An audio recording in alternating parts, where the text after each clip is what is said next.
When Russia's President Vladimir Putin ordered the invasion of Ukraine in 2022, he framed it as a necessity to reclaim what he saw as lost Russian lands, but also to wage a broader cultural war against the West. My next guest is one of the key Russian thinkers behind that vision.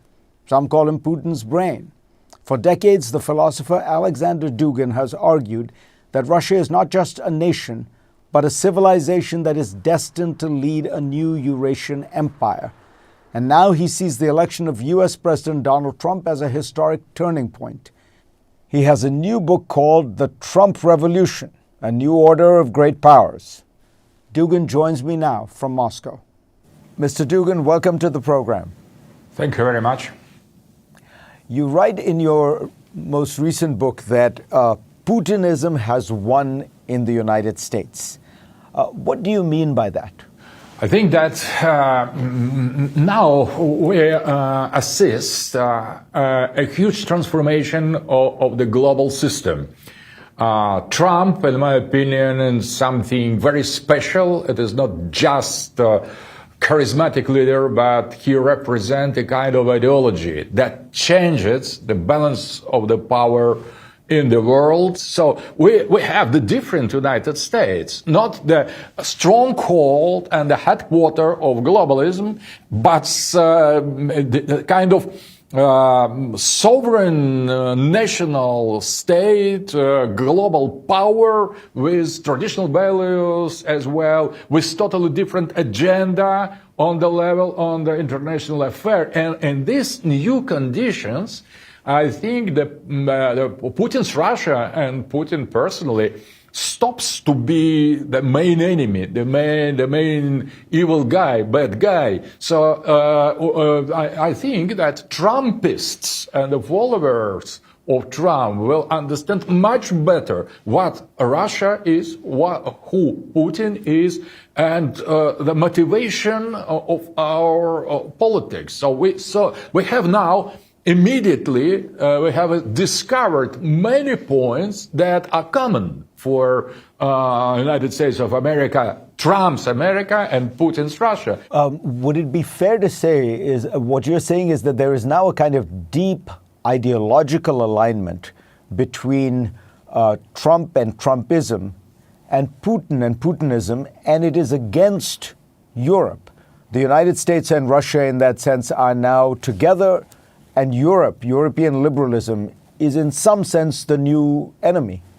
We have many points in common with Trump's America, much more than it seems on the surface.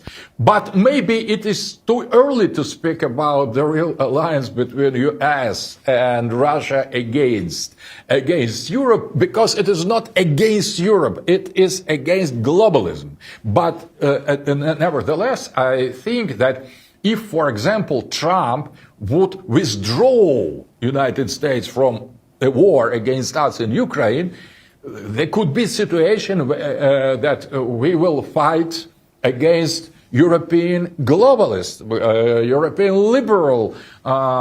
liberals in Ukraine without America. So I think that Trump, sooner or later, and maybe sooner than we presume, he will discover that Putin has absolutely nothing against the United States, no reason to continue the fight, no reason to oppose or no field of competition, and that is different from China. What do you see as the core elements of ideological similarity or affinity between Trump's America and Putin's Russia? Steve Bannon says it is that, these are two white Christian nations preserving their sovereignty, battling a certain kind of multicultural liberalism. Would you agree with that? How would you define it? I would say that first of all, there is agreement of the realism in international relations. Realism believes in sovereignty, in the absolute freedom of the countries to behave as they wish. They could be stopped by force, but there is no supranational, legitimate instance that could say, stop, don't do it, because sovereignty is incompatible with that. This approach is common to Trump and Putin. And second point, I agree with Bannon, that is traditional value. So we defend Christian faith, our Orthodox Christian faith. We defend our great power, patriotism. We refuse LGBT woke agenda. We try to make cultural cohesion in our society, assimilating different people. You speak a lot about the importance of sovereignty. So let me ask you, is Ukraine a nation that deserves to have its sovereignty respected? United States of America is obviously sovereign. China is sovereign. Russia is sovereign. Ukraine could be sovereign if it would manage. If it managed to save, to defend its sovereignty, being frontiers state, being the relatively small state between two sovereign civilizational states, between West and Russia.